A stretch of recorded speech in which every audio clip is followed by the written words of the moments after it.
کیا ایک خوبصورت چہرے کے پیچھے دل کا کالا سایہ چھپ سکتا ہے؟ شادی کی خوشیوں بھری رات پر ایک اجنبی کی سرگوشی نے سب کچھ بدل دیا۔ اب سوال یہ ہے کہ یہ خوبصورتی نعمت ہے یا سب سے بڑا زہر؟ میں دولہا بنا سٹیج پر بیٹھا تھا اور میری دلہن میرے پہلو میں سجی تھی۔ وہ اتنی حسین تھی کہ نظر ٹکائے نہ ٹکتی تھی۔ اسے میں نے آسانی سے نہیں پایا تھا، بلکہ اس کے لیے مجھے بڑے جتن کرنے پڑے تھے، مگر اس وقت میرا دل گھبرا رہا تھا۔ شاید ہر دلہا اس خاص دن پر کچھ ایسے ہی جذبات رکھتا ہے۔ میرا دوست دوسری جانب میرے پہلو میں بیٹھا تھا۔ میں نے اسے پانی لانے کو کہا تاکہ پانی پی کر میری گھبراہٹ میں کچھ کمی ہو سکے۔ میری پوری توجہ تقریب میں اپنے پہلو میں بیٹھے اس خوبصورت وجود پر تھی۔ جیسے ہی میرا دوست وہاں سے اٹھ کر گیا، فوراً ایک شخص اس کی جگہ آ کر بیٹھ گیا اور میرے کان میں سرگوشی کرنے لگا۔ اس کے الفاظ ایسے تھے کہ میری روح تک کانپ اٹھی۔ اس نے کہا، تم جس لڑکی سے شادی کر رہے ہو وہ باہر سے تو سراپا حور نظر آتی ہے، لیکن اس کی خوبصورتی تمہارے لیے سب سے بڑا سانپ بنے گی، کیونکہ یہ عورت با کردار ہے۔ تم سے پہلے بھی کئی مردوں کے ساتھ اس کے تعلقات رہ چکے ہیں۔ تمہیں خود یقین آ جائے گا کہ اس کا رنگ جتنا سفید ہے، اس کا کردار اتنا ہی کالا ہے۔ بس تم ایک بار اسے تسلی سے دیکھو گے تو ساری کہانی تمہاری سمجھ میں آ جائے گی۔ یہ سن کر میرے رونگٹے کھڑے ہو گئے، کیونکہ شادی کی اس خوشی کے موقع پر ایسی بات سن کر کوئی بھی انسان شدید سوچ اور پریشانی میں پڑ سکتا ہے۔ اس سے پہلے کہ میں اس شخص کی طرف مڑ کر دیکھتا، وہ وہاں سے جا چکا تھا اور میں اس کا چہرہ بھی نہ دیکھ سکا۔ سچ تو یہ ہے کہ میرے جذبات اس قدر مجروح ہوئے کہ میرا پورا وجود ٹوٹ گیا۔ میں پوری تقریب میں گم سم بیٹھا رہا۔ تھوڑی دیر پہلے جو خوشی کے جذبات تھے، اب وہ بری طرح کشمکش میں تبدیل ہو چکے تھے۔ میں اپنی دلہن کو لے کر اپنے گھر آ گیا، لیکن دل میں جو سوال اٹھ رہے تھے ان کا جواب اب کس سے لوں، کچھ سمجھ میں نہیں آ رہا تھا۔ میں اپنی دلہن کے پاس جاتا، مگر میرا دل عجیب سا ہو جاتا۔ اس کے چہرے کی طرف دیکھتا تو مجھے اس میں اپنے لیے اجنبیت نظر آتی تھی۔ شادی کی پہلی رات نے ہی مجھے اس بات کا یقین دلا دیا کہ اس کے دل میں بھی میرے لیے کوئی خاص بات نہیں ہے، کیونکہ میرے کمرے میں آنے سے پہلے ہی وہ کپڑے بدل کر اپنے بستر پر دراز ہو چکی تھی۔ میں بھی خاموشی سے اندر آیا، کپڑے بدلے اور بستر پر لیٹ گیا، لیکن میرا ذہن عجیب سی الجھن میں کھویا ہوا تھا۔ میں نے جس رات کے برسوں سے خواب دیکھے تھے وہ کائنات کے اس موڑ پر آ کر بکھر گئے تھے۔ میرا اپنا رنگ سانولا تھا، جبکہ میری بیوی بہت گوری تھی۔ شروع کے دنوں میں غربت کی وجہ سے مجھے کوئی مناسب رشتہ نہیں مل سکا، لیکن پھر میں نے دن رات محنت کی اور اپنے پیروں پر کھڑا ہو گیا۔ میں نے ایک بڑی رقم مہر میں الاٹ کی تاکہ میں اس سے شادی کر سکوں۔ اب مجھے اتنی گوری چٹی اور خوبصورت بیوی تو مل گئی تھی، مگر میں نہیں جانتا تھا کہ اس کی خوبصورتی کی مجھے اتنی بڑی قیمت چکانا پڑے گی۔ میرا دل جیسے کسی مٹھی میں جگڑا گیا تھا کہ ایسے کردار کی مالک لڑکی کے ساتھ میں زندگی کیسے گزاروں گا۔ دل میں عجیب سی گھٹن تھی، لیکن میں بالکل خاموش رہا۔ اگلی صبح اس کے اٹھنے سے پہلے ہی میں کمرے سے باہر آ گیا، کیونکہ میں اس کا سامنا نہیں کر سکتا تھا۔ گھر والوں نے میرا اترا ہوا چہرہ دیکھ کر مجھ سے کئی سوالات کیے، لیکن میں نے کسی کو کوئی جواب دینے کی ہمت نہیں پائی۔ اسی طرح اگلی رات بھی خاموشی سے گزر گئی۔ میں پورا دن اپنے کمرے میں رہا۔ اس سے 2-3 بار سامنا ہوا، لیکن کوئی خاص بات نہیں ہوئی۔ ان حالات میں میں پوری زندگی کیسے گزار سکتا تھا؟ آخر میں نے سوچ لیا کہ اب مجھے کیا کرنا ہے۔ میں رات ہونے کا انتظار کرنے لگا تاکہ اپنی بیوی کی سچائی جان سکوں، لیکن اس کے پاس جانے سے پہلے ہی میرا پورا وجود ایک عجیب سی کیفیت کا شکار ہو جاتا تھا۔ شاید یہ اس کے حسن کا رعب تھا کہ میں اس سے کھل کر بات نہیں کر سکتا تھا۔ بہرحال میں اسی خیال میں بیٹھا تھا کہ وہ میرے پاس سے اٹھ کر چلی گئی۔ مجھ میں اتنی ہمت ہی نہیں تھی کہ اسے رو کر کچھ پوچھ پاتا۔ اس کے بعد بھی کئی راتیں میں نے اسی طرح گزار دی اور سچائی جاننے میں پوری طرح ناکام رہا۔ ایک دن میں اپنی ماں کے کمرے میں گیا۔ وہ پچھلے 2 دنوں سے میرا پریشان چہرہ دیکھ کر کافی فکر مند تھی۔ آج بھی جب میں ان کے پاس گیا تو وہ قرآن شریف پڑھ کر اسے الماری میں رکھ رہی تھی۔ مجھے دیکھتے ہی وہ میرے پاس آئی اور میرے سر پر پیار کرتے ہوئے بولی، بیٹا کیا ہوا؟ تم اتنے پریشان کیوں ہو؟ اس وقت میں اپنے جذبات پر قابو نہ رکھ سکا اور اپنی ماں کو ساری بات بتا دی۔ لیکن وہ گنونی بات جو اس اجنبی شخص نے کہی تھی میں اپنی ماں کو شرم اور حیا کی وجہ سے صاف الفاظ میں نہ بتا پایا، کیونکہ اس معاملے کو مجھے خود ہی حل کرنا تھا۔ میری امی بھی میری باتیں سن کر پریشان ہو گئی۔ میری بڑی بہن بھی اس وقت ہمارے گھر ہی آئی ہوئی تھی۔ میں نے ان دونوں کو فوراً کمرے میں بلایا اور اس بارے میں مشورہ کیا۔ ان دونوں نے یہ طے کیا کہ سائرہ کے گھر والوں کو بلا کر ان سے بات کرنا ہی بہتر رہے گا۔ امی نے اسی وقت انہیں فون کر کے بلا لیا۔ جب سائرہ کو اس بارے میں بتایا گیا تو وہ ایسی گھبرا گئی جیسے وہ پہلے سے کچھ جانتی ہو۔ دوپہر سے پہلے ہی اس کے گھر والے ہمارے گھر پہنچ گئے۔ امی نے مجھے اور سائرہ کو بھی اپنے پاس بٹھایا۔ سائرہ کے چہرے پر وہ رونق اور خوشی بالکل نہیں تھی جو عام طور پر شادی کے بعد لڑکیوں کے چہرے پر ہوتی ہے۔ وہ بالکل خاموش تھی، جیسے اسے کسی نے جبراً وہاں بٹھایا ہو۔ امی نے سب کی موجودگی میں ساری بات ان کے سامنے رکھ دی۔ یہ سب سن کر وہ لوگ بھی حیران رہ گئے۔ تب میں نے اپنا فیصلہ سناتے ہوئے کہا کہ اگر آپ لوگ مجھے سچائی نہیں بتاتے تو میں اسے چھوڑ دوں گا۔ اس بات پر اس کے ابا نے بڑے ہی عاجزانہ لہجے میں کہا، بیٹا ایسا مت کرو، ہم کسی طرح پتہ لگا لیں گے کہ اس شخص نے ایسا کیوں کہا اور وہ کون تھا۔ انہوں نے مجھ سے پوچھا کہ کیا تم نے اس کا چہرہ دیکھا ہے؟ تب میں نے کہا کہ جس وقت وہ میرے پاس آیا تھا میرا رخ دوسری طرف تھا، اس لیے میں چہرہ نہیں دیکھ پایا۔ اس وقت سائرہ کے بھائی نے مشورہ دیا کہ ہمیں شادی والی ویڈیوز دیکھنی چاہیے، شاید اس میں وہ شخص نظر آ جائے۔ میں نے کہا کہ میں تو وہاں اتنے لوگوں سے ملا تھا اور باتیں کی تھیں، میں کیسے پہچان سکتا ہوں کہ وہ کون ہوگا؟ لیکن اچانک مجھے خیال آیا کہ میرا دوست فاروق جب میرے پاس سے پانی لینے گیا تھا تبھی وہ شخص آ کر میرے پاس بیٹھا تھا۔ میں نے کہا کہ شادی والی ویڈیو کی ماسٹر کاپی چلائی جائے، اس میں وہ آدمی ضرور نظر آ جائے گا۔ یہ سن کر میری بیوی کے چہرے کے تو جیسے سارے رنگ ہی اڑ گئے۔ اس کے چہرے پر ایک رنگ آ رہا تھا اور ایک جا رہا تھا۔ اسکرین پر شادی کی ویڈیو چلائی گئی۔ جیسے ہی وہ سین آیا جہاں فاروق اٹھ کر اسٹیج سے جاتا ہے تو اس کے جاتے ہی ایک سفید داڑھی والا بڑی عمر کا شخص میرے پاس آ کر بیٹھ جاتا ہے۔ اسے دیکھتے ہی سارہ کے گھر والوں کے چہروں پر ایک عجیب سا تناؤ اور خوف آ گیا، جسے دیکھ کر ایک لمحے کے لیے مجھے لگا کہ شاید میری سنی ہوئی باتیں سچ تھیں، لیکن اگلے ہی لمحے انہوں نے خود کو سنبھالتے ہوئے کہا کہ کچھ نہیں، اس شخص نے تمہیں سرسرا جھوٹ کہا ہے، ہماری بیٹی میں ایسا کوئی عیب نہیں ہے۔ لیکن میں اپنے فیصلے پر پختہ تھا کہ مجھے سچ معلوم ہونا چاہیے تاکہ میرے دل کو تسلی ہو۔ میری یہ باتیں سن کر وہ لوگ وہاں سے خاموشی سے اٹھ کر چلے گئے اور میری بیوی بھی ان کے جاتے ہی اپنے کمرے میں چلی گئی، مگر میرا چین اور سکون ابھی تک اسی سوچ میں الجھا ہوا تھا کہ اتنی معصوم شکل والی لڑکی اتنی بد کردار کیسے ہو سکتی ہے۔ اگلے روز سائرہ کے گھر والے ایک بار پھر ہمارے گھر آئے۔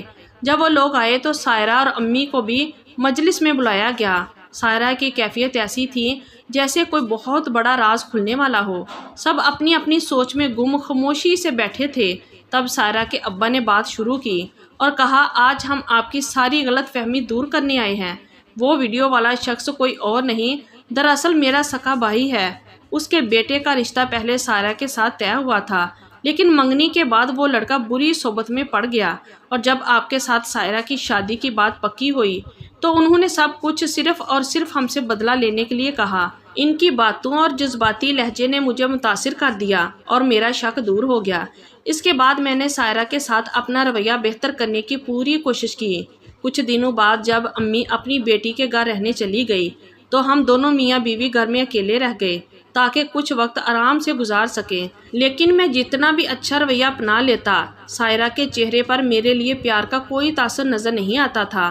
یہ چیز مجھے اکثر احساس کمتری میں مبتلا کرتی تھی کہ میری بیوی میرے لیے کوئی جذبات نہیں رکھتی۔ اس کی ایک عادت نے مجھے کافی پریشان کر رکھا تھا۔ وہ اکثر باتھ روم میں جا کر گھنٹوں بیٹھی رہتی اور پوچھنے پر کہتی کہ نماز پڑھ رہی ہوں، اور جب باہر ہوتی تو اس کا انداز اکھڑا اکھڑا ہی رہتا۔ کئی بار اس سے کھل کر بات کرنے کا دل چاہتا مگر میں خاموش رہتا۔ میں نے اس کے قریب جانے کی بھی کوشش کی مگر آج تک چاہ کر بھی اسے ہاتھ نہیں لگا پایا تھا، کیونکہ میرے دل میں اس کے پاس جاتے ہی عجیب سے وسوسے اٹھتے اور جی گھبرانے لگتا تھا۔ میں جانتا تھا کہ وہ بھی مجھ سے جان بوجھ کر دور رہتی ہے۔ اگر وہ مجھ سے پیسے بھی مانگتی تو سر جھکا کر مانگتی اور اس کے علاوہ مجھ سے بات ہی نہ کرتی، اور اگر کرتی بھی تو یا تو اس کا رخ کسی اور جانب ہوتا یا وہ چہرہ جھکا کر بات کرتی۔ کچھ دن ایسے ہی گزر گئے تھے۔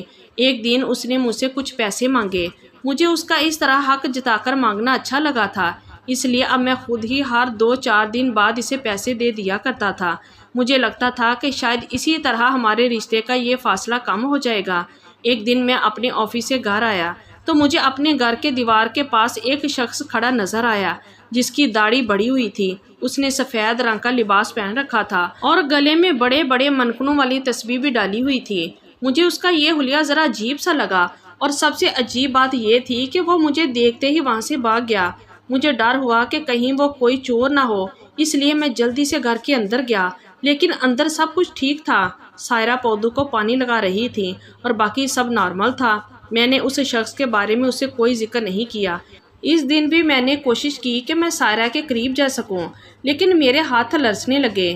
وہ بھی مجھ سے کم ہی بات کرتی تھی۔